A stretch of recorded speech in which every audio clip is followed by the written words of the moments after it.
सभी YouTube family को राधे राधे, जय श्री कृष्ण, जय श्री राम, जय माता जी।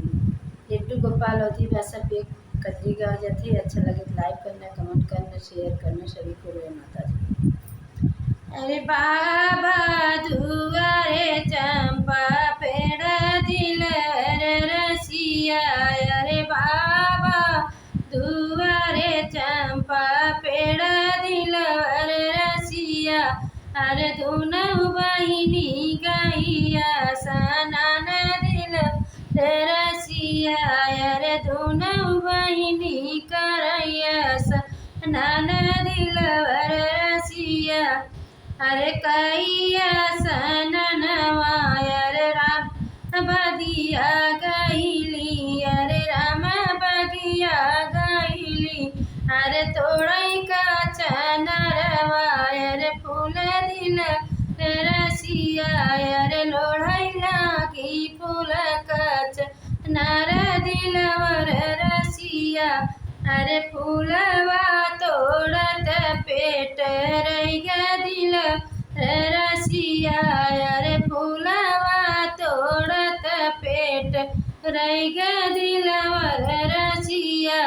अरे ससुर मोर आए अनवर दिलवर रसिया, अरे ससुर मोर आए अनवर दिलवर रसिया, अरे ये सऊ के सलिया लवटी जात ससुरु, लवटी जात ससुरु, अरे खेलई देत बाबा घर कजरिया दिल रसिया, अरे खेलई देत बाबा घर कजरिया दिलवर रसिया, अरे बाबा दुआरे चंपा पेड़ दिलवर रसिया, अरे बाबा दुआरे चंपा पेड़ दिलवर रसिया, अरे दोनों बहिनी करैया सनान दिलवर रसिया, अरे दोनों बहिनी करैया सनान दिलवर रसिया, अरे फूल कैया सननवा अरे तोड़ई फूलवरिया में फूल दिलवर रसिया,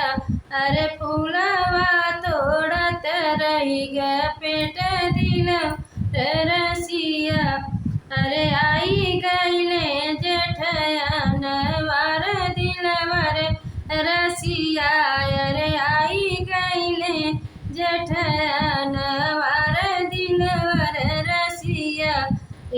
सऊ की सलिया लवटी अत जेठवा लवटी जात जेठवा, अरे खेलई देत चाचा घर कजरिया दिलवर रसिया, अरे खेलई देत चाचा घर कजरिया दिलवर रसिया, अरे बाबा दुआरे चंपा पेड़ दिलवर रसिया, अरे बाबा दुआरे चंपा पेड़ दिलवर रसिया, अरे दोनों बहिनी करैया सनान दिलवर रसिया, अरे कैया सननम अरे गैली वही बगैयवा अरे तैला की फूल कचनर दिलवर रसिया, अरे करई तोड़ई लागी फूल कचनर दिलवर रसिया, अरे आई गईले देवरुआनवर दिलवर रसिया, ए सऊ की सलिया लवटी जात देवरू खेलैन तना, हमरे चाच भैया घर कजरिया खेलैन देतना, बिगड़ी गई कजर